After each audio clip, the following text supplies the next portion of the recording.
Awesome, thank you.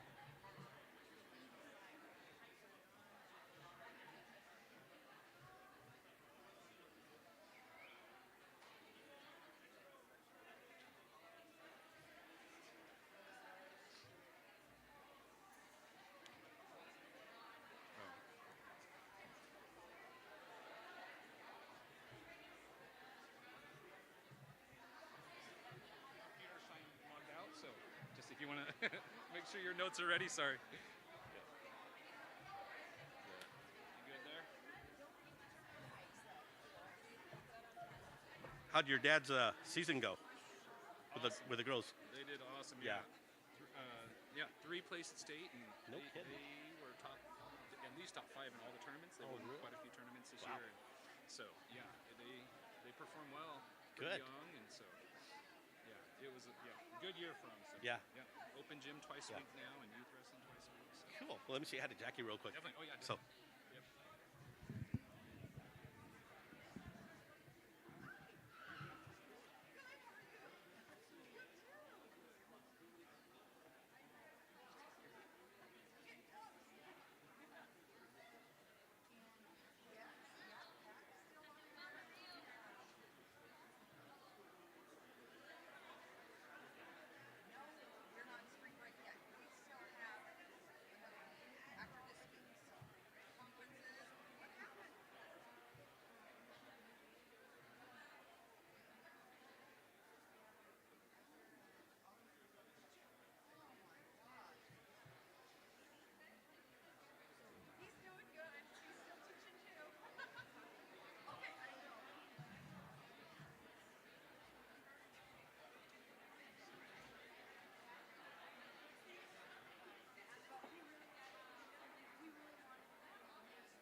Okay, Quincy High School, welcome.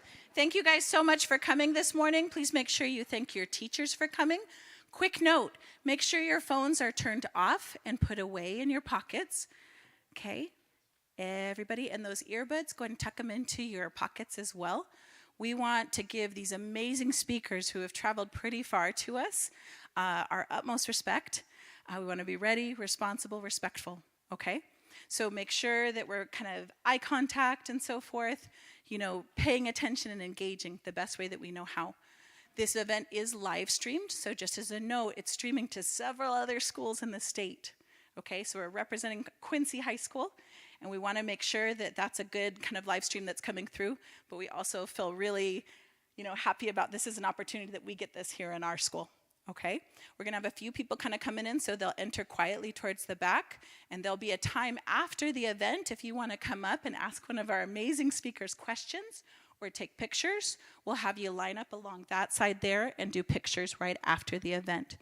If you're coming for the third period event, you'll go back to your teacher and that teacher will bring you down. We've got kind of a hands-on activity that we have for about 50 kids that are really kind of interested in these amazing STEM careers and so forth. Okay? All right.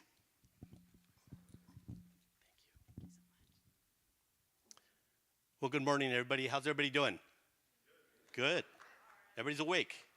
So being the first speaker is great because everybody's still awake. By the time you're at the end, nobody's awake. So I'm lucky today. So again, thank you for coming, Quincy students, and hello to the online audience. My name's Alex Ibarra. I'm the state representative for the District 13, which is Grant County, Kittitas County, and North Yakima County.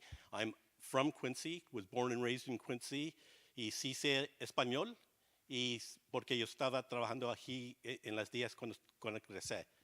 And so I just basically said I'm from Quincy, worked in the fields of Quincy many years ago, and where there was only Mexicans here. There was no other folks here, and we were farm workers. My family was migrant farm workers, and their parents didn't go to school, and so there was nobody that went to college. No Mexicans ever went to college when I was growing up here in Quincy. And so I was the only one in my STEM classes, in my science classes, math classes. The rest of the Mexicans we came to Quincy in 9th grade. We had 40 Mexicans in my class, and by the time we ended up graduating, there was only 5 of us that graduated. My brother and I and 3 others, and that's how it used to be back in the day. But what I'm hearing from all my friends here in Quincy, that's not the case anymore. I think the case now is that we've got this great new high school that we helped build here in Quincy many years ago, and the folks and the kids out here, the students out here, are going to be doing the STEM work. I used to, in fact, when I got out of college, I was a math major. That's why I'm here. I went to a company called Rocket Research Company in Redmond, Washington. We made rocket engines for spacecraft, for satellites, for the Mars Observer, for the space shuttle, for the Beagle spacecraft, for GPS satellites. So we made rocket engines all over the place. And it was a guy from Quincy, just like you guys. A guy from Quincy was able to do that because I paid attention and did great at my STEM classes. And that's all that helped. And I know you guys are doing much better than we used to do in the past. So I'm glad you guys are all here to listen to these folks that are going to be there. These ladies are wonderful. And they're smart, just like you guys. All you have to do is try. So anyway, thank you very much for having us. So here's a person who's going to introduce herself in a second. Ooh, thank you, Representative Ibarra. My name is Catherine Gerald. I am going to be your navigator and moderator today. And today our mission is simple. Most girls decide what they can and cannot do in terms of their career by the age of 4. Today, we are going to change that. We are going to open your eyes to a few opportunities that you may never have thought of and encourage you to think about things that you may not have thought about before. So I've got 3 wonderful colleagues with me today. Nikki Malcolm of PNAA, Pacific Northwest Aerospace Alliance. She's CEO there. We've got Priyansha Bagadia. Yes, it took me 3 times to get that right. Did I do it right? Priyansha began an amazing firm about 2 or 3 years ago called Looper AI. It is essentially the Chat GPT of manufacturing with a lot of aerospace work involved. And finally, we've got Chelsea Olson. She's with a really cool up-and-coming company called Stoke Space. They make reusable rockets. So each of them is going to give you a short glimpse into what they do, how they got where they are today, and then we are going to go ahead and pepper them with questions that I think would be interesting to your audience. So that you know that you are in good hands, I will tell you a little bit about myself. Again, my name is Catherine Gerald. I live in Manson, Washington. I've got 2 children in Manson schools. Please don't hold it against me. And my college colors were green and gold, so I'm on your team. Our rivals were also orange and black, Oregon State University. So I created a firm called El Rey Search, and it is a 5-person firm. We work virtually, and we help aerospace and defense companies grow their team and make a real impact on the world by finding the people to work for them. I've also got a podcast called Mission Critical Defense Recruiting, where we invite incredible senior leaders on to tell their stories. And one of the stories that I'm so interested in is the immigrant story. There are amazing CEOs in aerospace and defense that were not born in the US, but came in through being a translator, through refugee status, and have done incredible things. And as we're shaping search strategy, because one of the things I get to do is work with senior leaders to really define what they're looking for in a candidate they want to hire. Representative Ibarra talked about it. Rise. And so what I mean by that is I really encourage you to think about your own rise. Representative Ibarra started as a migrant farm worker family and became a rocket scientist. Jose Hernandez, astronaut, had the same exact story. He applied to NASA and got rejected not once, not twice, but 11 times. And he became an astronaut. So I encourage you all to embrace your story of rise. Only you get to define what that's going to be and where you want it to end. So with that, I will kick it off. Nikki Malcolm, PNAA. Thank you so much. Those were amazing. Representative Ibarra, I love hearing your story. I resonate very much with that. So I'm going to start a little earlier in my journey, and I was a sophomore in high school and feeling very, very frustrated. Has anybody in this room ever felt frustrated in high school? Yeah. So I was failing almost all of my classes, and I was having some major learning challenges due to some things that they didn't even know were a thing back when I was in school. And so I went to my counselor, and I said, I need help. I can't do this. And they said, there's nothing we can do. And I went to my mom, and I said, I need help. And she said, there's nothing I can do. So I made the life-altering decision at that point, at 15 years old, to drop out of high school. Now, I don't recommend that because, spoiler alert, it did not go well for me for a while. I spent the next few years of my life trying to find my way. I moved out of home and just spent 3 years of really, really hard times. So 3 years later and 2 failed relationships, I woke up and I looked in the mirror one day and I was like, Nikki, is this the life that you want? And the answer was no. And thankfully, I had met someone in my life at that point who showed me that life could be a little bit different. Her name was Joan, and she was so cool. She had a car, she had an apartment, she was 19, and the thing is, she had a really hard life too. So I started to believe that maybe that was possible for me as well. So I decided to take a chance. And I went to a temp agency, and as I went in, I was terrified. I thought, they're gonna laugh me out of here. I'm a high school dropout. I'm so ashamed. But they didn't. They gave me a job, and they gave me my first filing assistant job at an aerospace company. And that's little baby Nikki, 18 years old, up here on this far side.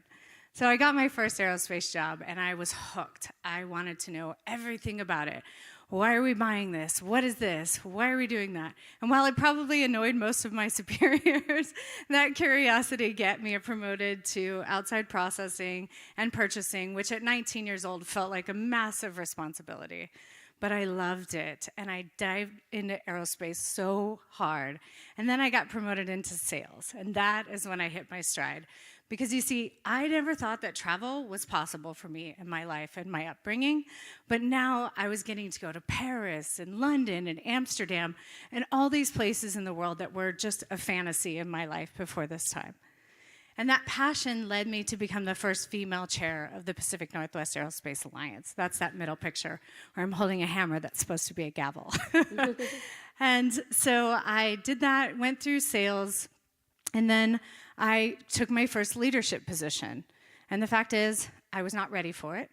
I didn't know, because of my past, I didn't know how to ask for help from people. And I failed at that job miserably, and I got fired. And then I just kept pushing through, got another sales job, and eventually, through the passion, through the community that I built with PNAA, when it came time to find a new CEO, I raised my hand. Again, terrified that they were going to say, "You're not the right fit," but they did. And now I have a career, and I get to lead a community of aerospace companies and talk to kids like you and hopefully inspire you to take chances and understand that no matter where you start out in your life, you can decide where you get to finish. Thank you.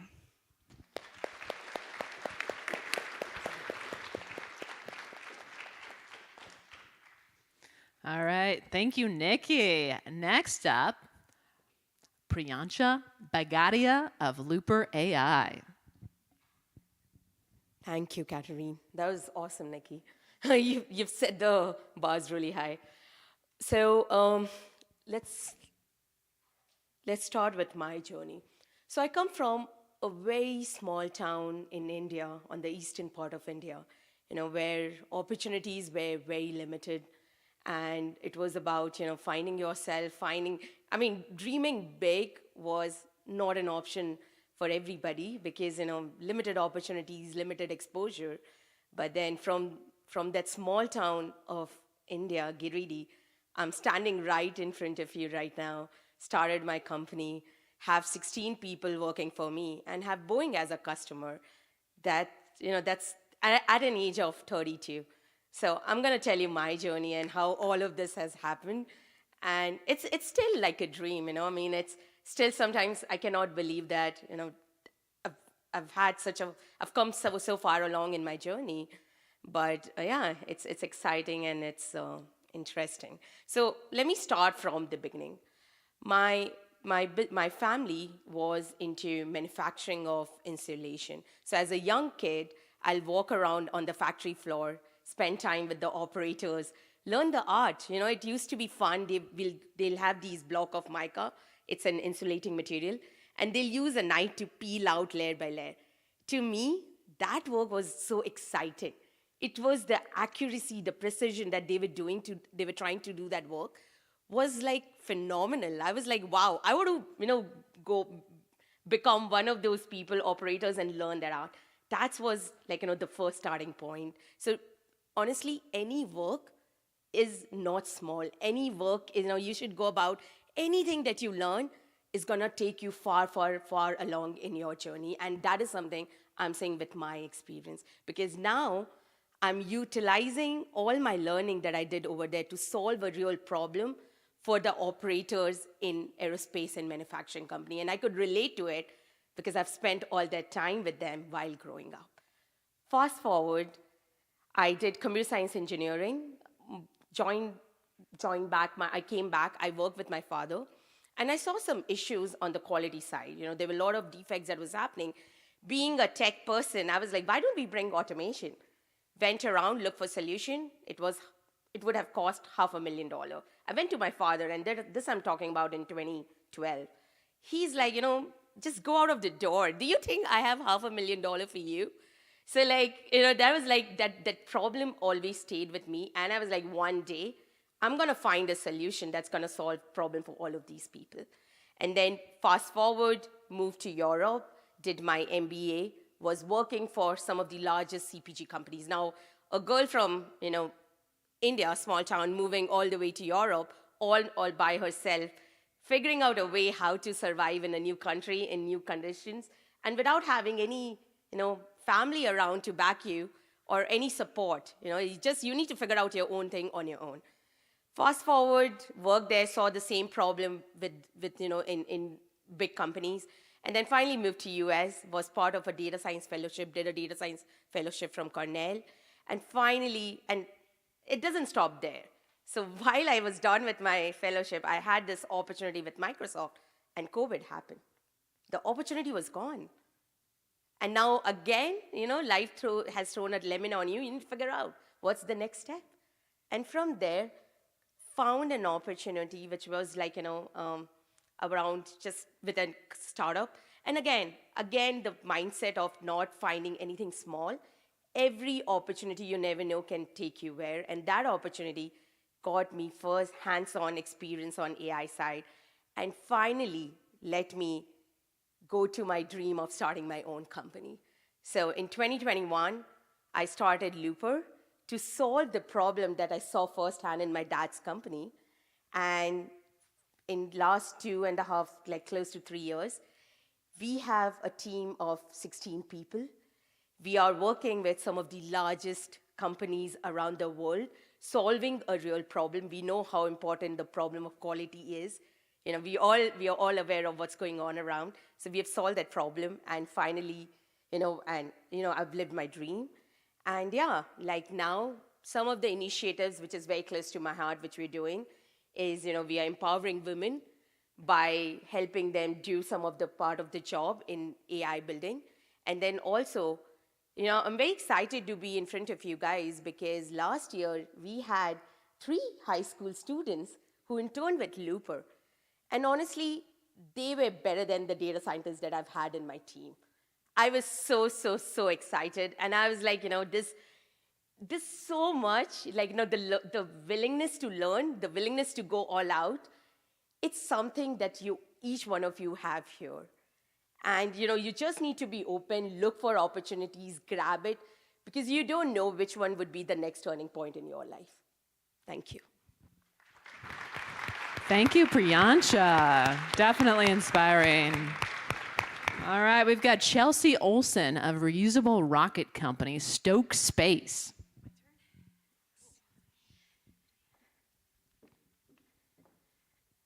I didn't trip on the carpet. That's an immediate win for me today. So my name is Chelsea Olson, and I am an electrical engineer. I am one of 3 in my family. We could not be more different from each other, and that does play into my story a bit. So I'm not originally from Washington. I'm originally from a city called Huntsville, Alabama. Has anybody heard of it? Yep, I see one in the back. It is Rocket City, USA. I am the product of a rocket scientist and one of the first female computer scientists out of Auburn University in Alabama. So I start with my inspiration. My dad worked on the International Space Station. I grew up around the space shuttle. I always wanted to pilot the space shuttle, and I got to meet astronauts as a kid. And I realized very privileged background, and I was one of those kids who at the age of 4 knew exactly what I wanted to do. I took apart electronics, I wanted to be an astronaut, and that to this day has continued. So, and fun fact, that's Joaquin Phoenix, the little robot in the bottom corner as a kid, one of his first acting gigs. It's called Space Camp, that movie. I wore out the cassette tape, I acted it out, I made cardboard helmets, I was that kid. Mm-hmm. And, I've learned to embrace the being different and being quirky throughout my career, and it is something that I continue to bring forward and be a little different. Remove before flight bow in my hair right now. You can look however you want to be and be an engineer or be a scientist, so I'm kind of a walking embodiment of that. My education. I always found math to be a little bit hard. My dad is dyslexic. I think I've inherited a little bit of that myself. So it was always a story of persistence. And I ended up graduating as valedictorian at my high school. And with that came a lot of opportunities to hop straight into industry as a high school student. And I'm very thankful for that. I have my bachelor's and my master's in electrical engineering and 2 years of my PhD in electrical engineering at the University of Washington as well. So that's my dad on the far right there, and that is me in the middle after an internship graduating with my bachelor's, wearing a tassel that is made out of fiber optic cable from a bunch of the folks that I worked with. Mm-hmm. So got to walk down the aisle at Husky Stadium with that one. It was really special. As part of high school, the Museum of Flight was my reconnection with the aerospace industry, and it has really been a formidable force in my life. I'm currently serving as the youngest trustee at the on the board of trustees at the museum, so that's a huge accomplishment for me, and I'm glad they took a risk on me.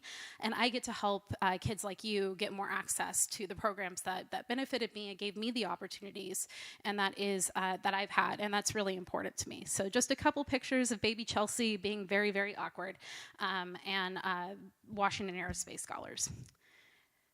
My career, I started off at Blue Origin when I was a high school student. Then I went to Boeing. I worked at Boeing for 7 years while I was in college. I had a very amazing set of mentors and an amazing manager who allowed me to do professional work while going to school. And I don't think I would have had the same luck had I not had that support structure. I worked defense, so that's me supporting the P-8 in the bottom right corner and some of the other airplanes that I've worked on. The tanker, the AWACS, and the P-8 Poseidon. So naturally Boeing, flying things. I love all things that fly. And as of Saturday, I am a pilot officially. I've gotten my certification.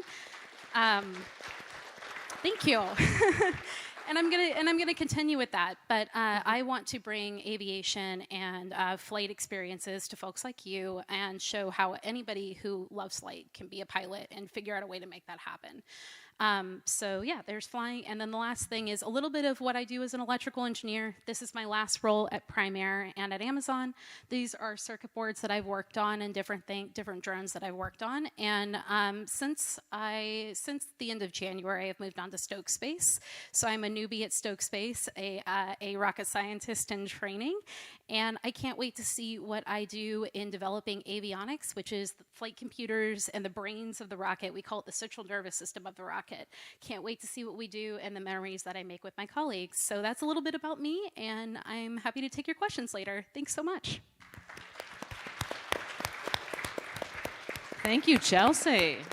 Not everybody was born into the rocket industry. We got a legacy here. So now's the time where we get to pepper these amazing women with questions. If we don't ask a question that you are dying to know the answer to, come up afterwards. All of us will be sticking around for some photos as well. So I'll kick things off with the obvious. There are 3 women here, and the aerospace field is not exactly a level playing field when it comes to gender diversity. Have you been the only woman in the room? And what does it feel like? I'll let Priyanka kick that one off. Are you mic'd up? I think you are. I think so. Yeah, great. So, just one, when you start a company, one of the most important things that you need is funding. And raising funds in this environment, like 2% of the fund that there's just 2% that goes in women-led companies. And that's the number we are looking at as of today. It's just 2%. And imagine you're fighting among that 2% to get that money. So yes, the world is not fair, it's not the best place, but you will end up finding one man in that room who'll trust and he'll be like, I believe in what you're doing and I'm gonna go support you and I'll be there to, be by your side to let you live your dream, and that has happened. And I've found that one mentor who supported me very early on in my journey. But yes, I mean, it's definitely not the fair world. I'm going to dive deeper. You tell me if I'm going too far. You are a woman of color. English is not your first language. What's it like giving a pitch, knowing there's 2% for women, and then on top of that, not having it be your first language and being a woman of color? It is, I mean, I have been fortunate enough that I would say the color has not been a big problem in my case.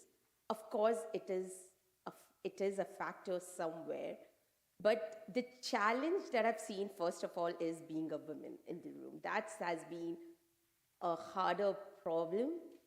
Yes, the challenge around women of color is that, when I moved to US, I didn't have any godfather. I didn't have anybody to even look up to help me in my journey.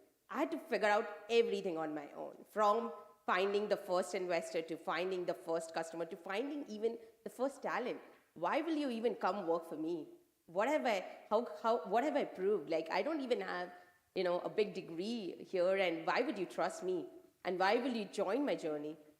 So yeah, there has been, I've had my share of struggle to, figure out things in all these ways. But yeah, so I would say moving from a different country and figuring out something for yourself is hard. But at the end of the day, America is a land of opportunities. And I would also want to say that there is, if you really have that passion, and if you're really, really excited about something, this is the place where you can have your dreams come true. So it has worked that way for me. Absolutely. I did want Chelsea to answer this question too, because I think you are only one of maybe 2 women to graduate in one of your UW programs. Tell me about that. Yeah, I was one of very few women in the electrical engineering department at the University of Washington, and that was both in my undergrad and in my graduate studies. So funny enough, the lab where I did my PhD work had a very high number of women, but that was very intentional by the two principal investigators in the lab. When I started off in the department, I was one of 2 women who were directly admitted into the department. So we were the 2 women who were sitting in our initial classes. Normally you apply when you're a sophomore or a junior to be in your program, and we went straight in as first-year students, freshmen. That was intimidating. Definitely experienced some interesting looks that I wasn't expecting, and I wasn't adequately prepared for having no real experience outside of my bubble. And when I graduated, I think there were 5 or 6 of us, but I think 2012, 2015 numbers where it was like 11 or 12% of engineering graduates were electrical engineers, and 10% of those were women. I've been on teams at Boeing and at Amazon where I was one of very few women, and it was interesting to interact with those different people. And a couple different things I saw. There were some who were my age who were very interested in supporting one another and building that up, and then there were some women who saw us as competition because the way they were brought up, there was only one seat for a woman at the table, and anyone else was competition. So I saw that, and I'm not going to perpetuate that going forward. But it's been experience to have a very supportive environment, especially going into Stoke, and also with my flying community through my flight school. And then to see what I experienced at Boeing, which was more of the traditional, your competition, I need to get rid of you. And it's just maybe double down on wanting to build inclusive spaces, not only for women, but for non-binary and BIPOC colleagues of mine. So mean girls exist after high school? Yeah, they do. Well, here's to not being one. Thank you. Let's talk about resources. We talked about RISE, and not everybody that comes into aerospace was playing golf at country clubs or going to Ivy League schools. I know, Nikki, you've got an interesting story about how you obtained your bachelor's degree. I guess, what advice, and even from your own experience, what do you do when you don't have a lot of resources, but Or maybe you're just broke, you know? Family doesn't have a lot of money. What do you do when you don't have the money to pay for school but have dreams of joining this industry? Great question. Because of my upbringing, I have always been scrappy and have found a way. But, when it came to resources, I didn't go back to college until I was in my 30s. Until I realized that I'd hit the peak of where I was going to be able to get in my career. If you hold it, you're fine. The peak of where I was going to be able to get in my career with the limited education that I had. So I went back to school. But one of the things that I always like to encourage young people, and especially if you're in a place where your family doesn't have the money to pay for college, aerospace companies pay for college. Almost exclusively. So I went and found a company that would pay for my college education and went back and got my bachelor's degree in business management, which I was the first in my family to go to college, so it was a really big deal for me. So, one, be scrappy always. Find a way. If you can't see one, try to make one. And really try to find companies that have those kind of resources for you. And if you show that intense curiosity and interest and passion for the industry or for what you do, you'll find a way. I got my master's through that very type of a program where, remember I mentioned I was one of three, all three of us wanted to go to school, so there was a limited amount of resources my parents had to send me to school. So I took out student loans, which I would not recommend to people. Figuring out a way to do whatever you want to do debt-free is what I advocate, but I took out student loans. I worked during school, and then I did my advanced degrees through Boeing's Learning Together program. So I looked for a company and stuck around for those benefits. There are lots of them out there, but scholarships, being scrappy, meeting people, asking questions. For flight scholarships, surprisingly, TikTok has been a great resource. Yeah, just getting scrappy, and especially those companies who have the ability, especially for tradespeople to go and do school as well while you're working. Those are great options. I actually forgot to say that our organization offers scholarships for students that are going into aerospace programs. We offer a $1,000 to $2,000 scholarship. So when you get to that point and you're ready to do aerospace because we all inspired you so much, come and check it out and apply for one of our scholarships. So hypothetically, let's say everybody leaves here and is pumped to join the aerospace industry. And truly it's the Wild West right now. This industry is making the rules and defining what's possible. So hypothetically, that's how everybody leaves. Priyansha, this one's for you. Where do you start?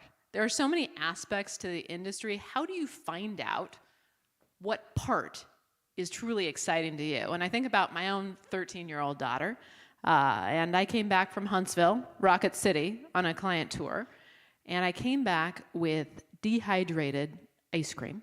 Have you guys ever had that? It's like out of the backpacking. I think you can get it at Walmart, actually. But she looks at me and goes, "Mama," I think she was like 6 at the time, "this is what I want to do. I want to make food for astronauts." So I share that story with you because there are a lot of directions in aerospace to go. But Priyansha and whoever else would like to jump in, you're welcome to. Where do you start? I think it's something, what you said is so true. It's something which you have seen very personally in your day-to-day life, because the inspiration really starts from there. You don't have to, sit here and think, oh, I'm gonna make a rocket one.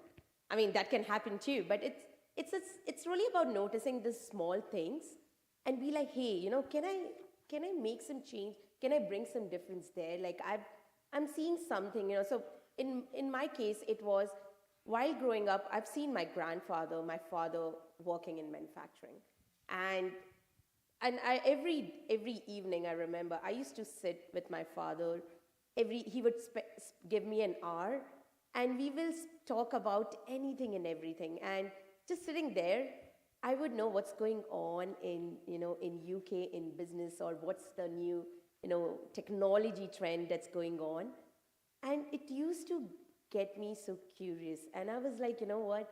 I want to learn more. I want to I always seeing my father and my grandfather, that kind of, I think, inserted a seed in me that I want to start my own company one day.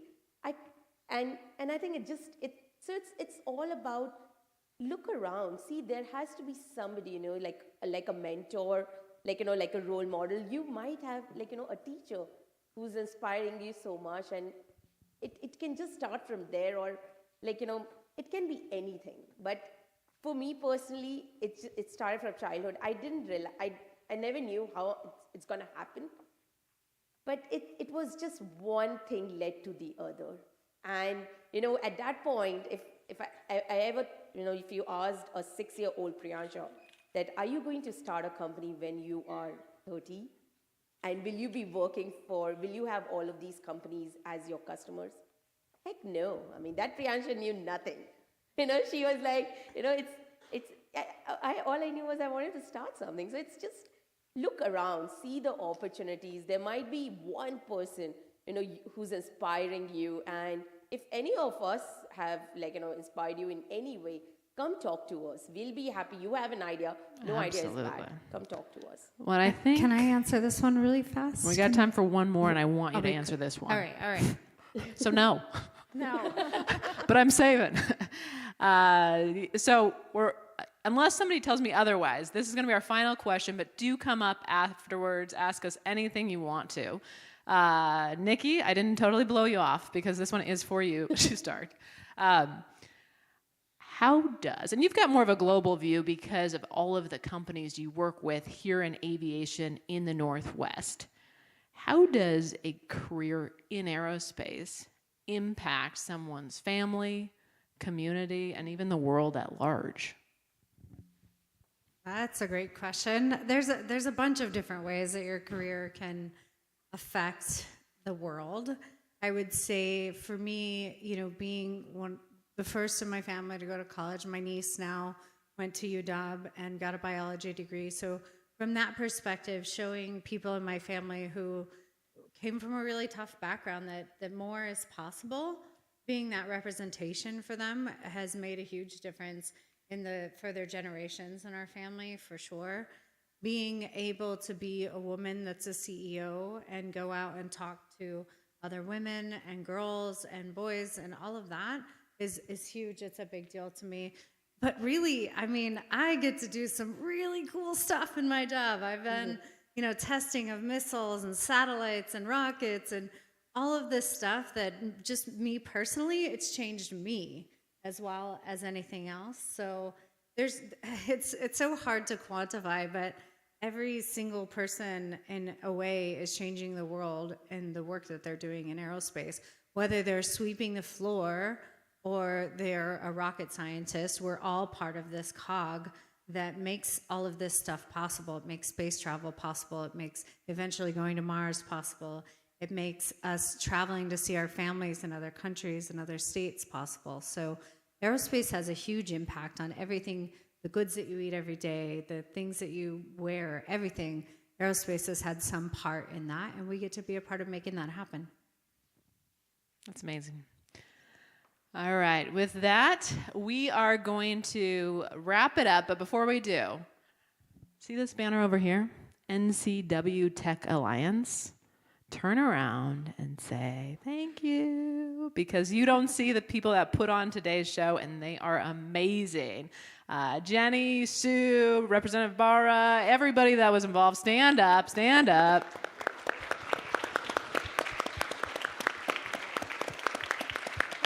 Thank you so much for making today's event happen. On behalf of the panelists and myself, we had such a great time today. Do come up, take a picture with us, and let us know how we can help you. Thanks, guys.